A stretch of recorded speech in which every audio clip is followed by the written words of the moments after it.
Hey everybody, welcome back to the B&S podcast where Mom and I, we BS. This was a monthly episodic release. We've changed it to every 2 weeks due to popular demand by the Council of Quilters, I believe is what I'm going to start calling these ladies. But we're going to dive into more topics involving, your favorite person, shop owner, Becky Ware, my mom. Hey! Happy Super Bowl, right? Yes, happy Super Bowl. Yeah. Absolutely. No Steelers, no Bengals. Yeah, I know. If I can't have the Steelers, I'm going to go for the Seahawks. Oh yeah, that's true. That's true. I'm Sam Darnold. I hope he does go. Yes. What are you over there working on? What are you doing today? I am working on a binding on a customer's quilt. Oh man, Yes. Always working, no matter what. Always working, Always doing double duty most working. of the time. Yeah, no freaking joke. So today, I've got a bit different thing that we're going to be going over. We're still going to be talking about family. But and just so everybody knows, I have no idea what's going on. So yeah. I am not allowed to see the pre-show. What are you going to be asked? Yeah. I like keeping it that way. It keeps things honest. And I tell you, I enjoy doing a lot of research on this one. Pulling things that I didn't know I was going to be able to find. So today we're actually going to be talking about your father, Tommy D. Dadisman. So we're going to do a little combo. We are going to be listening to some of his music while we do it, as well as talking about the songs. I picked 5 out for this. I'm not going to let you know which 5, but 5 combination of some of his most populars. Some that the first song here that I've listened to so many times in the last couple weeks, that I myself am confused where he was coming from, what was happening when in his life during this, and then others where he just became famous off of. But so this is what we're going to be listening to today is some Tommy D. Dadisman. We'll be talking about it. I want to hear more about what was happening during these times, what was going through your head, his life and times, and then hopefully I can pull a couple fast ones on you while we do this. Yeah, we're going to start with the first song. We're going to listen through, and then once we're done, we're going to talk about it. Are you ready? I'm ready. All right. I can't see me on the screen anymore. You can't see what? I can't see me on the screen anymore. That's fine. I'll be switching back over here in a second. Okay. Okay. All right. So let's kick the first one off.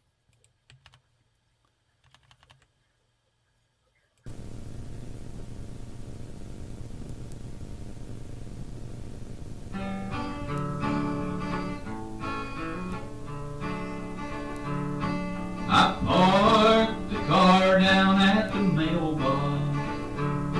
I walked up an old country road.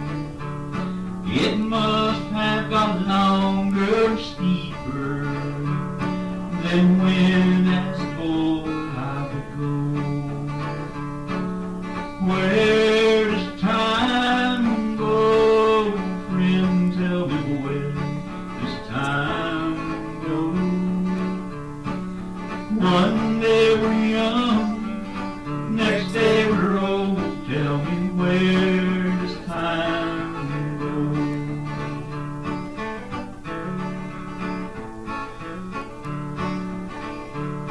I picked a bouquet of flowers. I went to see a girl I once knew. They pointed to a grave on the hillside, said she died just waiting for you.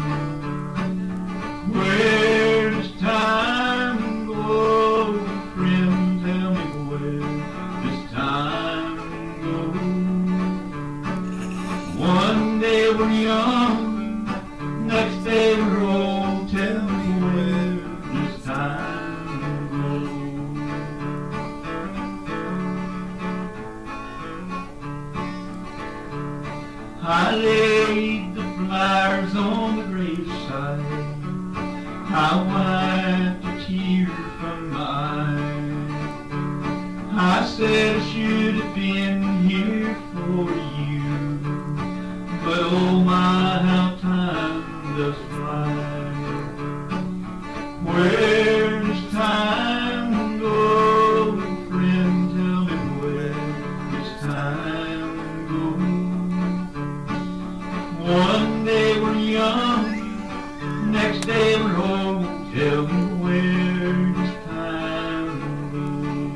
Yeah, I hope you can cut me blowing my head.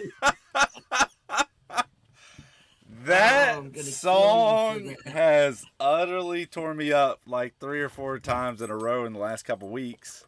Yes. If you don't know, Mom gave me a set of cassette tapes that I've now dug through and re-recorded everything. So I now have a lot of the songs, but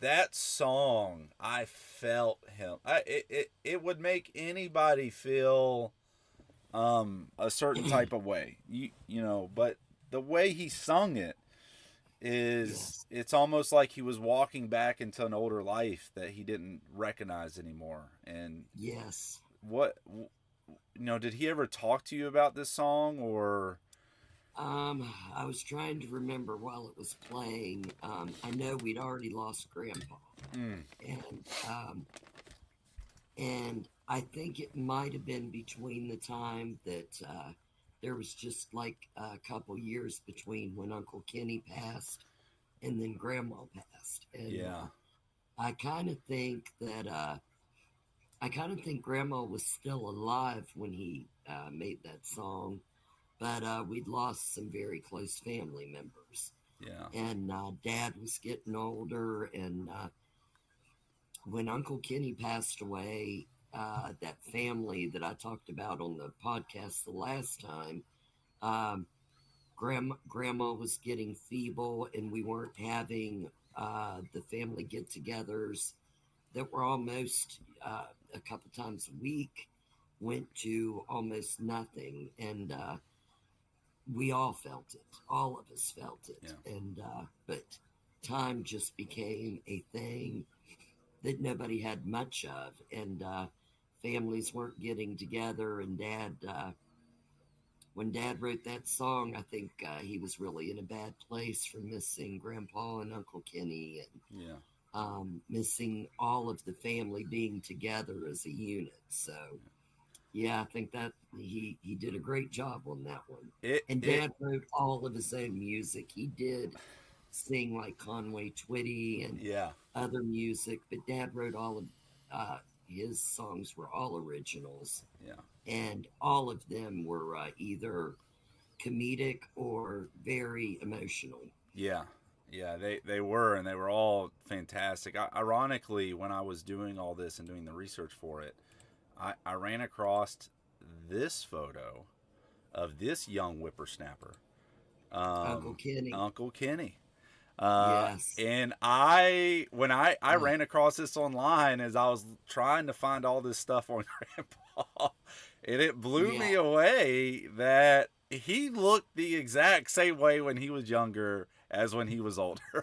hmm yes, Yeah, yes, and they were absolutely all stunned me. jokesters. Uncle Kenny was a great one. Yeah. Well, I've got a joke for you, and I think you'll enjoy this. And if Tommy D was the prankster of pranksters, I think that you'll love this. Probably wasn't him, but I was dying laughing last night. Are you ready? Yeah, All right, so I'm going to show you. This is a site that I found that kind of memorializes people a little bit. yeah. And so Thomas Gary Dadisman. But if you look down here at Becky Ann, she's deceased. Oh my goodness, I'm gone. Becky Ann What? Dadisman is deceased. And TG, and oh my God, all me and all my brothers and sisters. Oh, Shannon Wow, is that is also deceased. scary. I didn't even know what to say when I saw That is this. scary, very scary. Wow, I'm gonna have to So, call my brothers and my sister tonight and check on all of them. yeah. So, Wow, found that you were deceased as I was doing all this. I was super confused because wow, you had Luke, you had TG, Shannon, and then you. And the yes, girls are deceased and the boys are still up and running. And it might be the other way around. The girls are the ones that are probably the best running right now, but all of them are alive, yes, thankfully. It even has wow, Olive as deceased. So somewhere down the line it said Tommy got rid of all of the females in his life. Yeah. Which he probably did quite a few times, anyways. It's just Wow.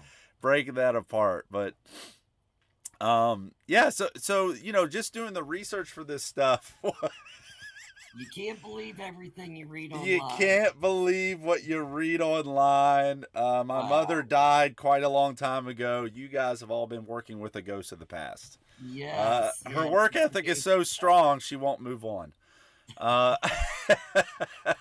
Wow. Are you ready for the next one? I don't know. I don't know is a fantastic answer. This one we're going to get into a little bit of probably one of his more famous songs is I Take It. As I get it set up here. There we go. Let me pause. And then I'm going to switch and we are going to listen to some more Tommy music. You ready? I'm ready, I think.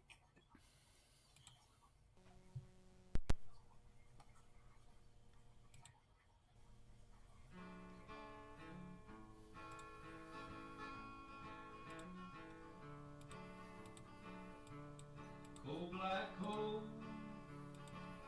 why do you glisten? Just like the quartz. Lord, you lie there so cold and still. And to lure those men from their homes and families to dig you out from beneath that hill. The other night, while I sat thinking, I picked up a lump of that dirty black coal. I wondered why it shined and it glistened. I wondered if it had a soul, just like the word of Mr. John L. Lewis. He said, you know, this old coal has been drenched by the blood of too many men. And it's been washed. Oh, it's been washed with the tears of the widows and the orphans. Oh, black coal, when will your life end? I recall 79 miners that lost their life one night down at Farmington, West Virginia. Another 22 died over there beneath that old Clarksburg hillside. 39 died in an explosion in a mine down at Hyden, Kentucky.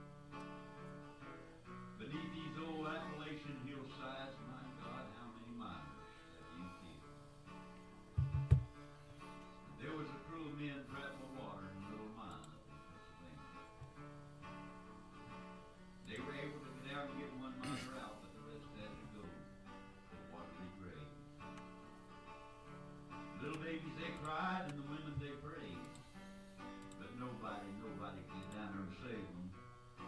Just another coal mine, just another hillside, just another grave. And would you believe in 2002 it all happened again? Yeah, but this time, coal, black coal, why, you didn't win. They brought in the workers and the drills and the families to pray. And that night, 9 brave miners were pulled out who said, but coal, black coal, why, someday we're going to get you. Yes, miners are going to crawl into that old mountain. My golly, we're going to dig you out. But tonight we sit in this old dinner hall and wonder, my God, how many of us you plan on taking with you? Too many miners will lose their life before they ever dig you out. Coal, black coal, What do you listen? just like a corpse, Lord, your eyes are sealed.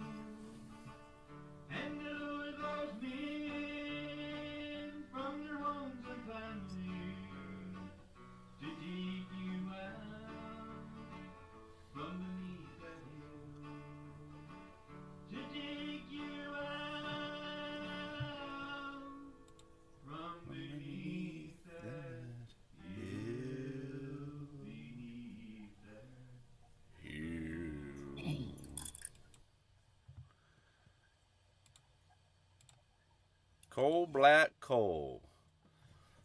When I met Tommy, he to me, I didn't know him as a sergeant or an army vet or anything else. I knew of his work as part of the coal mines, Mm-hmm. because of his songs, because of what he was representing, the coal miners he would talk to. Tell me how did he end up um, in that profession and area? Um, and one of the surprising things is I dug into the census from 1950, and I Uh-huh. found his father was a coal miner. His what? His father was a coal miner. Yes, Grandpa. Yeah, Yeah, absolutely. yeah, Where is that? I had that picture. Oh, let me grab it. yeah. James T. What? Which? James Tyler. Yeah, James Tyler.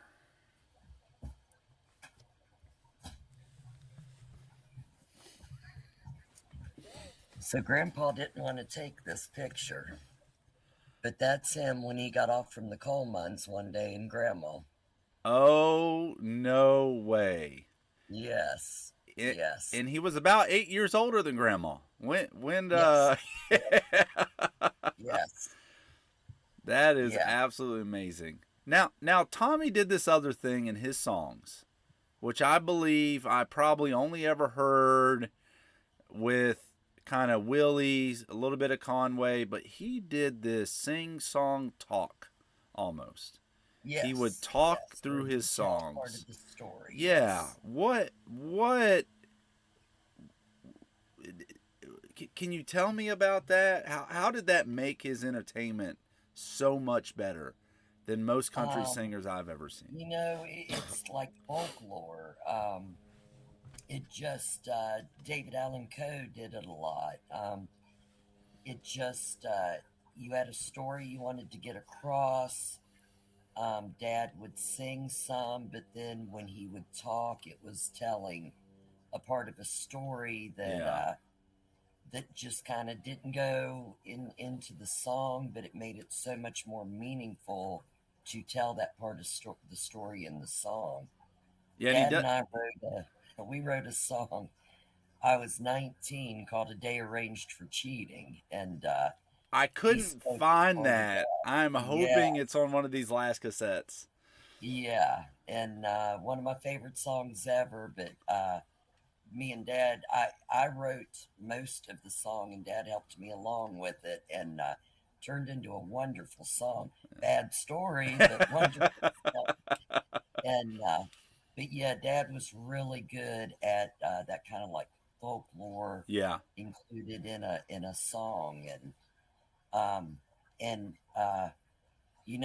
the we talked about family in the last community in the last podcast, and the coal miners.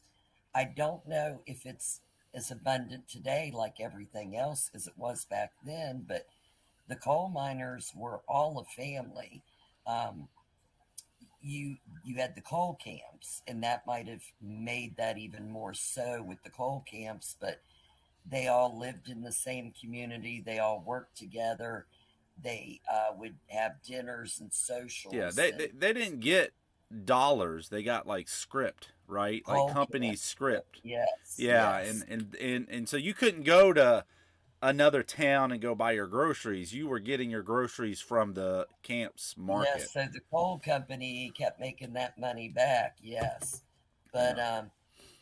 I remember Uncle Kenny and Dad talking about one of those coal mining incidents that he had talked about in the song, and um, they said that it was just amazing. Not only, I mean, the family, of course, is down there praying and waiting for the miners to come out, but the whole community was there Yeah. to support those families and to help pray for those coal miners, and people bringing in food and making sure that everybody was taken care of.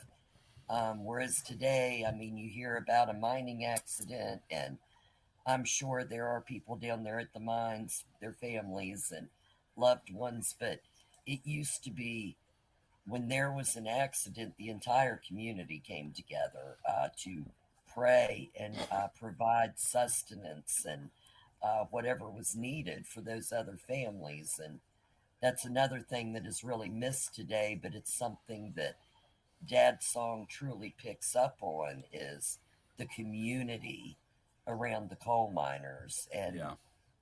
so, yeah, that was a really good one. And I remember when that came out on the 45, and there used to be a restaurant called Big T's all over West Virginia, and all of them picked up Dad's record. And that one and another one were two of the most played songs at Big T. Yeah. I bet you the other one's the one we're about to play, which is Tommy's Playful Side, as I call it. Wild, Yes, Wonderful yes, that's Women the other. of West Virginia. And those two songs combined, I do believe, kind of, popped them just completely off everywhere. But there were so many. Thunder on the Tiger, um, you know, hear the cannons roar. He talks about two brothers that were fighting over hilltops over one another, and a mother that loved them both. And Yes, in so many of his songs, his style of playing, he almost drove it. He almost made it to where you were sitting around a campfire, you were getting told a story and it was, yeah, he was made it telling live. the history. Yeah, he made it to the point where you could feel being there. Yes, And that's really amazing. yes. Dad had a way he could write a song in 5 minutes, Yeah, and he just had a way of telling a story that was just unbelievable. yeah, yeah. Well, let's kick to our next song here. Okay. This is Wild, Wonderful Women of West Virginia. So one of my Wild, favorites. wonderful West Virginia women. Yeah. And I hope everybody gets the references he throws in here because he does not mince words. Yes, Daddy was a lover.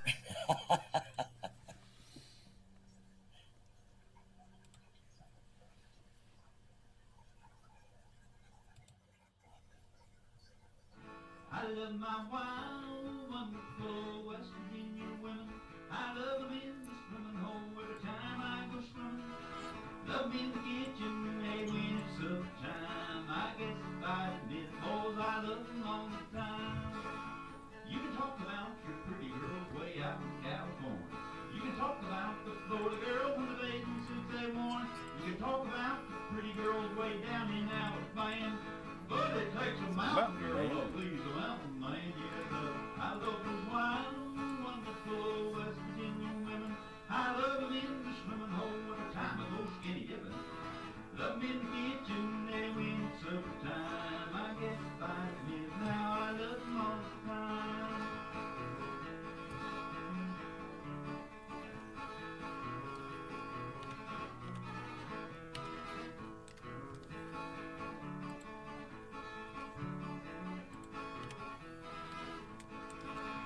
The girls in New York City, well, they're pretty, I suppose. But none of them can shine as bright as a mountain road. They say the gals in Texas, they're tall, long, and lean. But it takes a mountain gal up to us in routine. I love my wild, Wonderful West Virginia women. Love me so every time we go skinny dip. love me in the kitchen, they when it's supper time. I guess if I admit it now, I love them all the time. Now nothing can compare to them in the whole wide world. When we're singing almost heaven, talking about the girls, we'd like to make them happy. We'd love to hear them sing, and at a good old barn dance, they make the rafters ring. I love my wild, wonderful West Virginia women.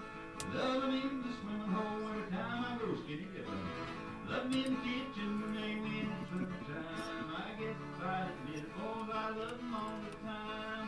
I love those wild, wonderful West by golly, Virginia women. Yeah, do mine. That was Daddy. That was Tommy D. That was Tommy D. Uh, there were very few people that I was ever like, there's women chasers out there. Tommy D. Dadisman was the ultimate women chaser until his He later years. loved everybody. Yeah, he was a. If you And ever want to women know where love that. Becky gets her hugging and love of people from is from Tommy. The only difference is Tommy took it the extra 10 miles. Every time. Yes, he did. Yes. Yes, he did. uh, just his comedy that he throws into his music. The range of his music from historical to emotional to his comedic style. Yes. There's one, and I'm trying to run it down, where he talks about splitting the trailer in half and the car in half, and uh, Yes. Yes. every single one of those songs that he wrote, he embedded his comedy into it. Yes. And he did a lot of double entendres, like it's kind of like Randy Travis's. I put the right left. I put the right ring On the on the right left hand this yeah, time. Dad did a lot of that double yeah, entendres, and he's very good with it. yeah, Very quick witted. yeah. Was the comedic style after Nashville or was it before? Both. It was I mean, both. it was inbred in him, just like it was inbred in the family. They were just all of them, and all of you got that. And I'm so glad all of you got that. Just this wonderful, sometimes sarcastic sense of Yes. humor that definitely came from the Dadismans. And I mean, all the Dadismans have it, and it's a wonderful thing to have. And when I tell people that all six of my boys are so different, the one thing you all have in common is that terrific sense of humor, that sarcastic but hilarious sense of humor. Yeah, yeah. We would call it being an a-hole, but you can call it a terrific sense of humor. Uh, let's talk a little bit about him, his brothers and sisters, real quick. Okay. So I was able to get a hold of the 1950 census of population and housing. Wow. And in here, if I come down here to old James T. Dadisman, I'd like to talk about each one of these. And Tommy, if you look down here, Thomas Gary, Uh huh. six. He was 6 years old. Um, Yeah. but let's go down the family a little bit. James was the head of the household. I didn't know Yeah. this is how Grandpa they did that. Happy. And this is Happy when Grunt. this is when I found out he was a coal miner. My Yeah. favorite was Granny Grunt and Juanita Uh huh. Juanita, and Virginia. housekeeper. Yes. Yes. And she did not get paid enough for her work. Yeah. Yeah, I did not know she was a housekeeper.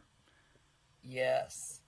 And let me show you the house. I can show you the Yeah, house. let me.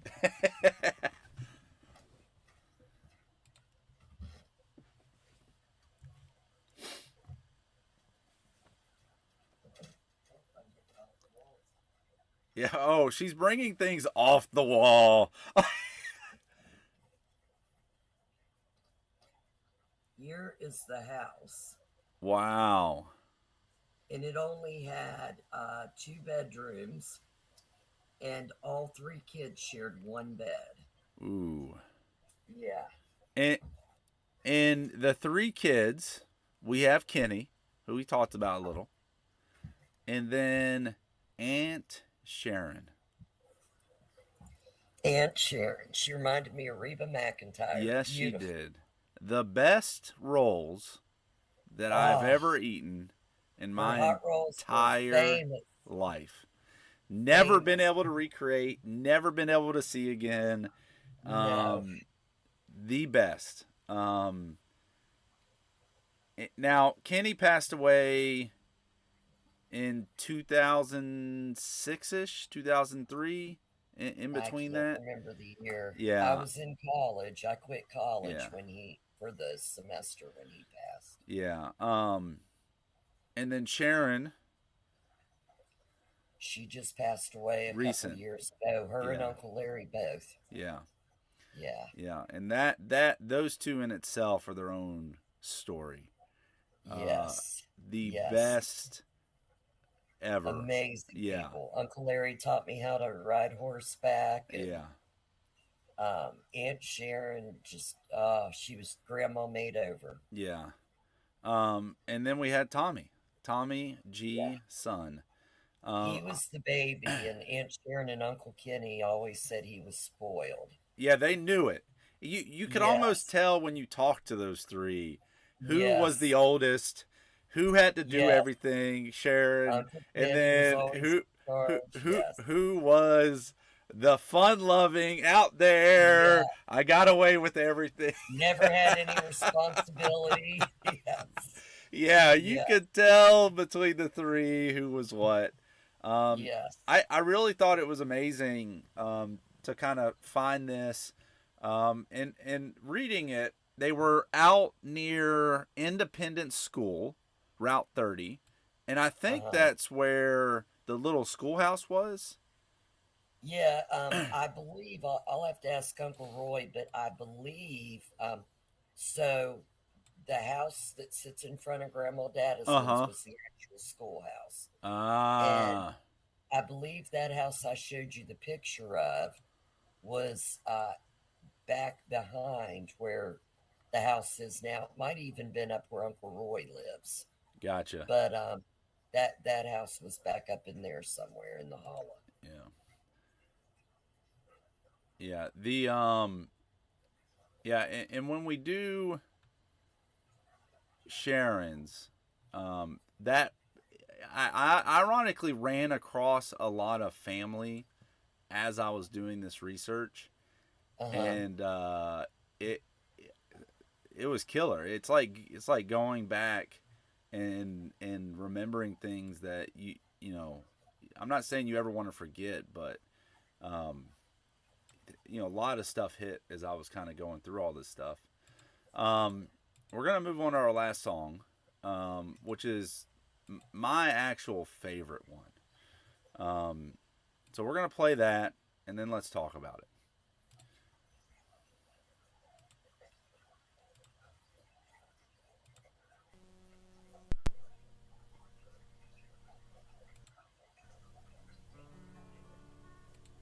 The screen door, it's partially patched up. Mm.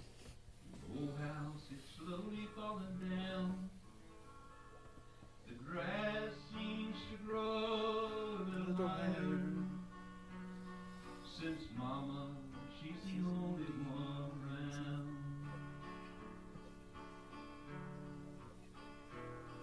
But she still milks the Jersey on the hillside. Since Daddy died, time has took its toll. The old barn, I notice how it's leaning, but in my mama's face there's still a glow. Mama, keep the home fires burning, keep the coffee hot on the stove. When this world is falling down around me, home's the only place I wanna go.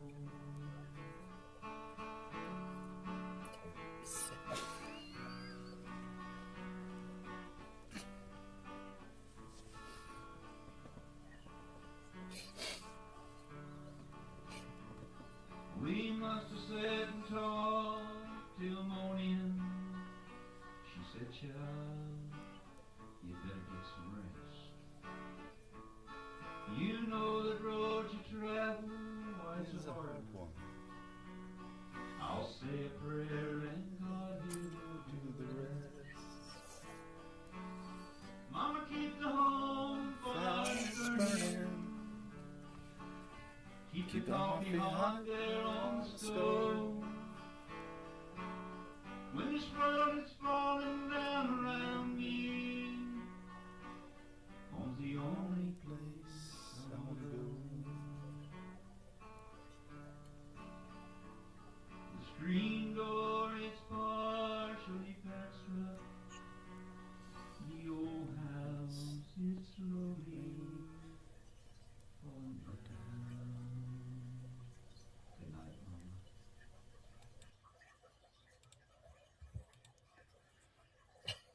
what I don't know what. Every time I listen to this song, I actually think of you, because we still talk to the early morning. You know, we're always hot coffees on the stove. Yes. But but this, and we just talked about his brother, his sister. You know, his dad was gone. You know, when he wrote this song, what what was behind it? Because he must have came home one day, very similar to the first song we listened to, um, and either he was going through something immense, and then as he came home, it seemed like the normalcy of what he knew was the only thing that he knew his rock was still Granny Grunt and his mother. Yes. Home. Yeah, Yeah. It's kind of like me buying Grandma Anderson's home. That's home. yeah, That's you got me with that one. um, yeah, the and that's what I tried to instill in all of you was that feeling of home, and there's always a place to go where yeah, you're home and everything's okay no matter what's going on in the world. Home. yeah. That's your rock. That's your roots. And yeah, Grandma Dadisman's. I miss it so much there. And Dad had went home, and Grandma would have never left home, and she didn't. She didn't. We took care of her till the day she died in her home. Yeah. Yeah, you got me with that one. That's all got me. Oh, yeah, Yeah, I enjoyed going through probably 4 or 5 days worth of cassettes, yeah, and listening to the music and figuring out, you know, what were the four songs that I wanted to pick out. And I tried to keep it there. I could yeah. have There's done so many. I there. mean, like the old Oh, mineral store. I yeah, thought you'd play that one. there were so many to pick from, but I wanted to try to figure out what were the ones that made Tommy. What were the Yeah, ones that kind of brought him down to be who he was? Um, Little Lady Coal Miner is hilarious. yes, There, you know, yes. all these things that he made during his time. It was actually hard. It took a lot of. I probably listened to every cassette 4 or 5 times, to including on my own Hmm. live streams, just to listen to them over and over. Um, it was, you know, and the good news is I've been able to digitize all this. I've been able we've now That's so recorded. wonderful. We've now recorded kind of history of Tommy, and you know, that we can go back on. But uh, yeah, it was. Yeah, and So, I've got a bunch of his 45s too. oh, that would be wonderful. I got a record player Yeah, right over there. Uh, but that screen door, I've actually got a little screen door in my bedroom that one of the girls that used to always come and listen to yeah. Dad play on Saturday nights made that screen door, and she put a screen on it, and she patched a little Oh, that's place. fantastic. Yeah. And after Dad passed, Olive gave me the screen door, and I keep it in my bedroom because it reminds me of home. So, Yeah. Well, I hope you enjoyed going back on these memories with me today. ooh, We got truly BS. Uh, yeah, I yes, I kind of like, you know, now doing a 2 week format. It's you know, there's never a point where I want to make you cry or anything, but I do think, again, you know, we talked about this during the last episode. What makes you you?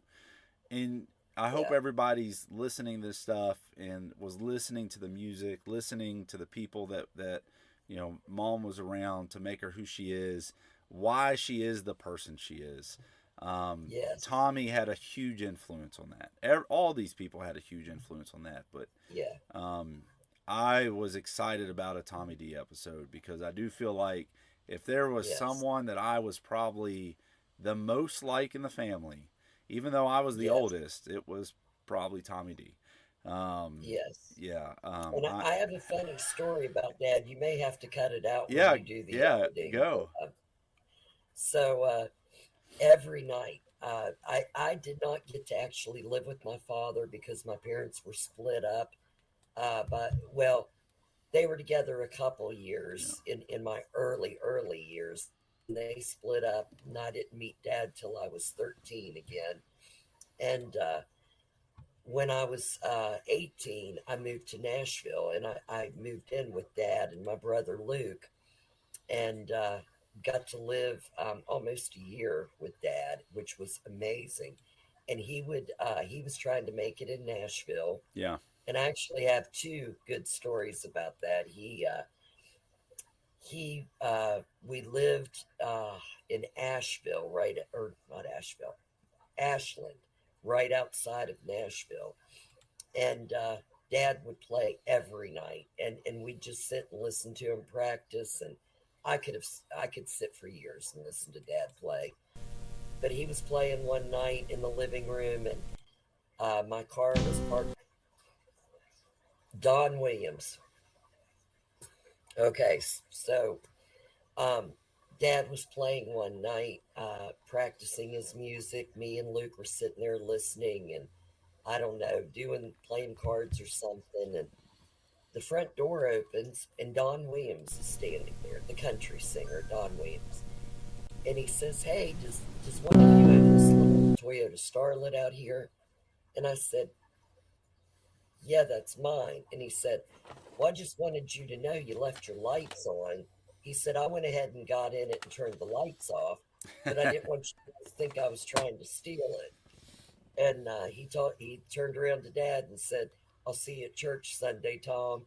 You guys have a good night." He walked out, and the silence was just thickening. And Dad's sitting there like it's another day. And I was like, "Was that Don Williams?" And he goes, "Well, yeah, he lives in the road." I was like, Don Williams was in my car. It was just so amazing to me. But Stuff.